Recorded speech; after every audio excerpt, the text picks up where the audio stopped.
I'm Chris Hough. I'm a planner, Sigma Planning, and I'm representing Rydon Homes. My presentation is about housing growth, and the first question is, why do we need more housing?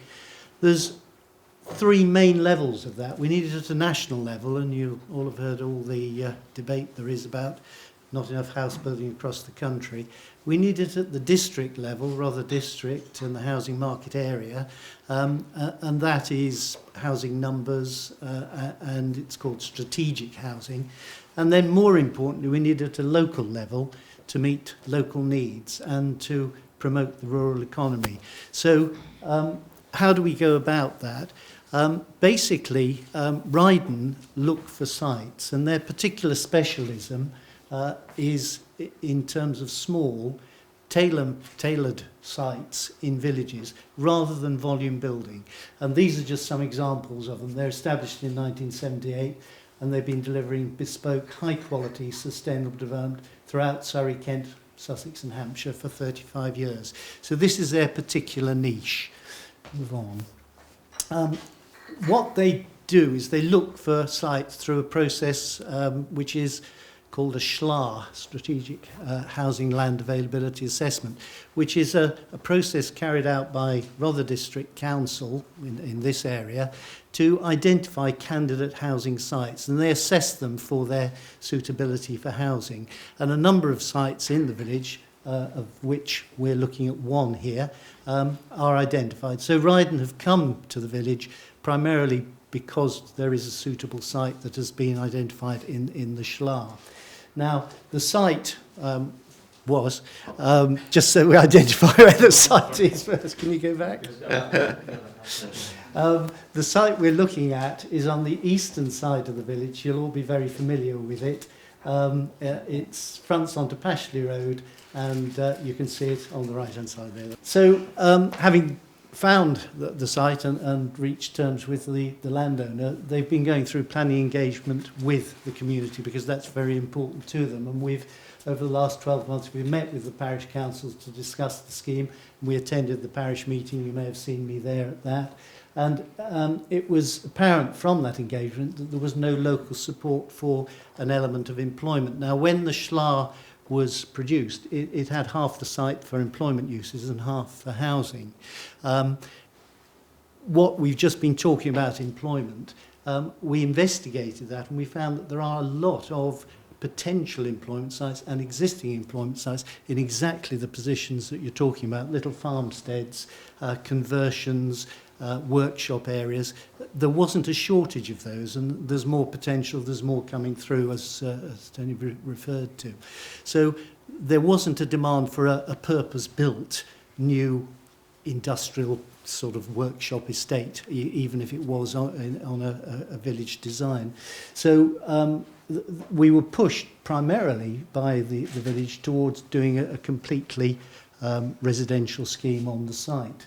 So we took all those feedback on board, and we amended our original proposals by relocating the access.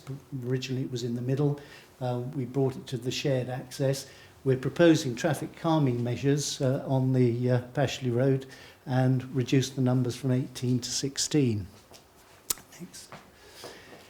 So when you come to look at a site, your starting point is to look at the constraints and opportunities, and that's what this slide shows. So we've identified there the main constraints. We've got some ancient woodland to the south. We've got the pond over there to the west. We've got trees and hedges around the site. It's a very enclosed site. So we look at all those elements before coming up with some sort of design proposals. Move on. And there, you move from there to a series of concepts and principles. And here we've been looking at the access and the street hierarchy. So we're looking at the new vehicular access, which is at the western end of the site there. And then we would have within the development private shared drives to make it informal and village-like rather than urban within the scheme. We've then got the landscape structure, woodland buffer particularly to the south, landscape buffer particularly to the east and to the north, and Then we've got an ecological corridor, which you can see along the south, the layer, which needs to be preserved, retaining existing trees and enhancing with new planting. Then in terms of the built form, we need to set back from the frontage so that we're not urbanising the approach to the village. Frontage along the internal streets and shared drives provides an active and safe street scene, and then fragmented edges so that we have rural character and respect the existing features. And then the boring technical bit, we need a pumping station, and the less boring element where we can bring in sustainable drainage, which is a theme we've talked about, with the woodland buffers and surface water attenuation, ecological enhancement. Those can all go together, and that's the proposal, primarily along the south of the site. And then safe access. So that has led to a preliminary design. This is something that's not set in stone, and it's very much part of the process. We've had a lot of local views on it already, but this is an opportunity for more. We're talking about a total of 16 houses. 7 of them, 40%, will be affordable. I'll touch on that a little bit more. The housing mix is mainly 1, 2 and 3 bedroom. I think there are 3, 4 bedroom, but it's aimed mainly at the smaller dwellings, which is, again, is what we perceive as being what the village needs. And the layout is lowish density, respecting all the previous principles that we've looked at that have come through the design concept. So the proposals are that the design was informed by the existing landscape features, strong hedgerow along Pashley Road, which we want to retain, woodland south to the south, retained and enhanced. The development is accessed from the existing drive, so we're not creating a new access, and we're maintaining the approach to the village. We think that's very important. We're also designing to local typologies. We haven't got there yet, so again, it will be perhaps more conventional because it is a conventional site rather than some of the more innovative schemes that we've seen. But there's space for that as well. We're enhancing the biodiversity with the ecological corridor that I've mentioned. 16 dwellings, 7 affordable, and it's a varied housing mix of 1-bedroom apartments. I think there's only 3, 4-bedroom detached houses, so mainly 2 and 3 bedroom. So looking at the community benefits, obviously there's the provision of a high quality housing with affordable units included. Those again will be available to rent. They will also be available for shared equity. They may be part of the government starter homes, probably not. But those will be the solution to the problem that local people are finding that they can't afford to live in the village. So those will primarily be aimed at the people, the young people who don't want to move out of the village. The potential to implement traffic calming, what we're looking at, there's an existing gateway, which you'll know there. We're looking to move that out and to introduce 30 mile an hour, which will be extended further out. So that will reduce speeds, and there may be some sort of traffic calming measures as well to create a good gateway, but not an urban gateway. The Section 106 contributions, those are financial contributions which developments these days have to make towards the community. They're quite substantial. They will go towards local infrastructure, education, libraries, recreation facilities, and basically consuming the smoke of the development. So the impact the development has on the community, that is compensated to 100%, sometimes more than 100% in terms of financial payments. There are also other payments which come the way of the parish council through a new homes bonus and community infrastructure levy, which is coming through. But more to the point, these will be people who will join the community and will spend within the community, and there'll be people like you. There's no reason they'll be any different, but a village does need to grow to some extent, and the important thing, and I think this is what the neighbourhood plan is all about, is to ensure that that growth is managed and it's done on a high quality and in the right places. And I think that's really what this exercise is about. We think this is the right quality from that point of view. I think just leaving you with this, I always think that's a very, if you can pick the site out because you can't see it, I think these aerial shots can show very well how a site can fit in with its surroundings, and that is a representation of how it would look, an aerial photograph, if that development was put in, and just to show how well it fits in with the settlement pattern and the surrounding woodland. Thank you very much. Thank you. Thank you. Take a few questions. Yes, of course. The status of the site right now, does it have planning permission or not? Where are we? No, it doesn't. It doesn't. No. Have you applied for planning permission? We applied for planning permission. It was refused by Rother because of the impact on the AONB, which we dispute because we feel it's a site that is very well secluded and in fact doesn't have much of a wider impact, and we are protecting the approach to the village. So in terms of its wider impact on the AONB, we think it's very limited. So that's a matter for the parish. The parish council supported. The parish council supported the application. They did, yes. The AONB office would have objected then, and rather took the advice of the AONB office on this impact. Or yes, basically that would be the case. The officers obviously have rather took their own view on it. Okay. So on that basis, are they saying that this site couldn't be developed in any way, or is it this particular? No, my understanding, it's for them to say, is that they were prepared to leave it to the neighbourhood plan. So they actually said to us, if local people think that this is a good site, and certainly we felt that the parish council did feel that, then it could come forward through the neighbourhood plan. And that was their position, but they felt that they weren't going to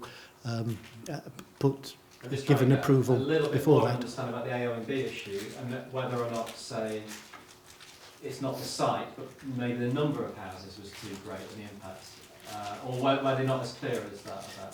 They weren't as clear as that in terms of that. The main thing they were talking about, in fact, was the setting of the farm buildings. Right.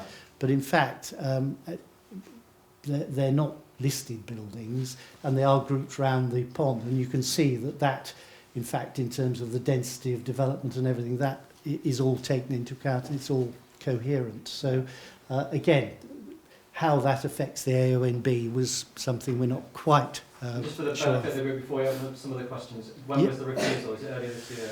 Yes. Just recently, wasn't it? It's within the last couple of months, I think, Okay. yes. I'd also like to say there are other developers interested in Tysus, but fair play to Rydon Homes. They've turned up more handed, which is good, to listen to your views and put themselves in the firing line. And we want developers of this approach that are willing to get stuck into a neighbourhood plan. So I think it's terrific that Chris and the team are here, and to say, you know, we got refused, but we want to try again. And I think, having seen this without any commitment, that you can see this idea of a gateway edge. There's a logic there. There's development further out than this site already. And as you come into the village, heading in the sort of east to west direction, it's on your left-hand side. So I think the aerial photo is compelling, but obviously there's the AOB issue. So we'll hear, you're going to be here for a minute or two, I think. Steve had his hand up, but Liz as well. And anyway, Liz, if you want to ask first. I just wanted to comment on other matters that the children have raised and other people have raised about links to the village and things. And you'll see there is a footpath that runs across that field towards the primary school, which could be made something of in terms of walking to schools from that side. Yes, the primary school's up here, isn't it? Yeah, Yes. but the footpath is where it is there. So that links through to access the primary school. We would also, I think, as a village, want better access footpaths into the village as well, because they're not developed entirely all the way along there very well. So we need wider footpaths, I think. But that would be possible, and I think that would give a good link, pedestrian link to the village, which would be quite good. Just on that specific point about, you know, the linkage, if and say that did happen, the contributions to that would be an obvious thing. Yeah. One of the challenges in neighbourhood planning is that the Section 106 contributions, the money, the developer agreement, often gets spent miles from the site, and on a library in Tunbridge Wells, and you know, things like that. So what the neighbourhood plans to do is try and retain any value from that into these projects that you're talking about right now. So that's the challenge and the link. If we can make that more real, it becomes in a sense more acceptable to more people. But that's a general point. More. Steve? It's a very good point. We're fully supportive of it. We are improving the footpath access into the village. So we've got a short stretch of new footpath and then a dedicated crossing point to where the footpath exists on the other side of the road. So that links into the village. But I take your point. If that is practical, going across there, then improvements, yes, they could be part of the financial contributions. So, just for clarity, my understanding of Robert's position was that they'd earmarked this site for mixed industrial and residential area, and one of the reasons mainly for rejection was that the parish council had been against the industrial or the workshop unit element, where Robert clearly wanted to see that part of the plan. That was the basis Yes. of So the rejection. the parish council's comfortable with 100% residential, but rather wanted to see. Rather earmarked it as a mixed site. Well, So maybe going back to Sheena's presentation, if we can identify employment land that the community is more comfortable with, then you can go back to Rother and say, we're not ruling out employment. In fact, we found more sites that we feel better, and therefore we've overcome your objection now. in fact, sorry, I was just going to, if I could just answer that point. We presented significant material to Rother showing all the sites that were available and will be, and we'll make that available. I think the parish council have it, but we'll make it available to the steering group as well. But Rother backed off that point in the refusal, and there was nothing in the refusal or the officer's report that promoted that any further. Largely, I think, as a recognition that the parish council were quite strongly opposed, actually. Sorry. Rother have 4 Schlar sites that they've identified in the village. When Scarscombe started their neighbourhood plan, one of the things they did was to go out and look for more sites, and they found lots of them. There is no reason to say there's only those 4 sites anyway. Sure. And this reminds me of when we had the dispute about the village school, which various people remember, where the local education authority wanted it and said the only place it could be built was on the recreation ground, which, as you know, was given to the village. When we had a working group in the village, they found 20 potential sites, including 5 really good candidates. So, you know, this business of Rother knows best, no, they don't. And we should be trying, as a village, to unfortunately, I don't think we're going to get a chance, but, you know, to work out ourselves what we want where. Well, that began in January with lots of potential sites identified over and above and outside of those 4. So, and we want to continue that in the next couple of days. Yeah. Okay. There's another hand up. The question. I was just going to really reinforce Liz's point about the pedestrian access to the village, which is very important. And at the minute, I don't think the plans actually support a suitable pedestrian access to the village. Well, we certainly look at any other ways to improve it. Obviously, there's physical restrictions and ownership restrictions, but I think what we've proposed is probably the best we can achieve. But there may be some additional widening to the existing footpath. But in fact, the footpath on the other side, some good cutting back would improve that in terms of its width in any event. But certainly, yes. Very important point. It's a very important. I don't think the site is viable unless there is good pedestrian access to the village. Yep, well, that's certainly to be provided. How much scope have you got on design of the houses? I mean, they mentioned the rural character of the approach to the village there.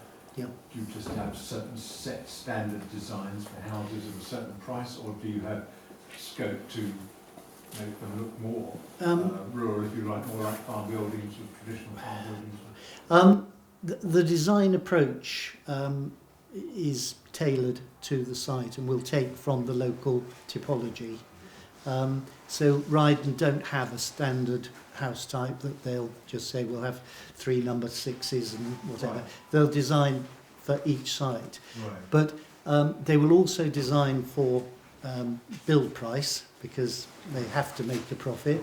They will also design to market appeal, so they'll be advised what is locally. Whether that would be barns, or something else. It's a tremendously difficult area because it's an area where people have very individual views, and some people like this, some people don't like it. So inevitably with a housing development it is going to be more middle of the road than extreme. I'll challenge this one, because if we've got a housing crisis in this country, and we do, I'm always sceptical that, oh, that won't sell unless it looks like this, and no, that won't sell. Well, we've got a housing crisis now, supply and demand dictates it will sell. So I'd like to encourage something a bit more contemporary, a bit more adventurous, if that's the word, without being too middle of the road. And the sales team are often, oh, it's not going to sell.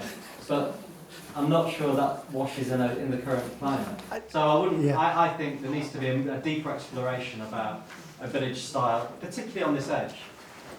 You sort of, you're going to be visible potentially, particularly as you come in and out. Happy to engage with that. That's There's a lot in what you say. There's a lot in what I say, but it's at the end of the day, there's a big financial investment in it, so it does have to be sure to work. And yes, it's a very attractive area, but equally sometimes there's a fragility in the market. So one more question on this before we have our next presentation, Liz. So just a very quick point, and picking up on something Glynis said, we know there are several large families in the village who don't have access to suitable housing. They are struggling in small spaces, and that creates a lot of tension within the family because of the size of the space they have to occupy. Oh dear. And, sorry. Yes. And so I would like developers to think about those families and think about any nominations that we can, give to support these families getting suitable housing. Yeah, I have always been an advocate of the parish having the opportunity to nominate people on the basis really of a cascade system. So the first people to move in should be local people, and then if there aren't local people, it should then move further out to the wider area and then move out again. And that cascade system can be built into a Section 106 agreement. Rydon would certainly be perfectly happy with that. It's largely a matter for Rother Housing Department, but yes, very much support that, and I think that's how it should work. So would you give a 4-bedroom house would you put that into the shared equity or affordable housing or social housing? Yes, it could be if that's what the local need was. Well, I think And there's, some people, you need family accommodation. It's not normally what the housing department say. They will normally say 3 for a family. Yes. But, there is no bar on it. It's whatever is the local need. Thank you very much, Chris, again. Thank you.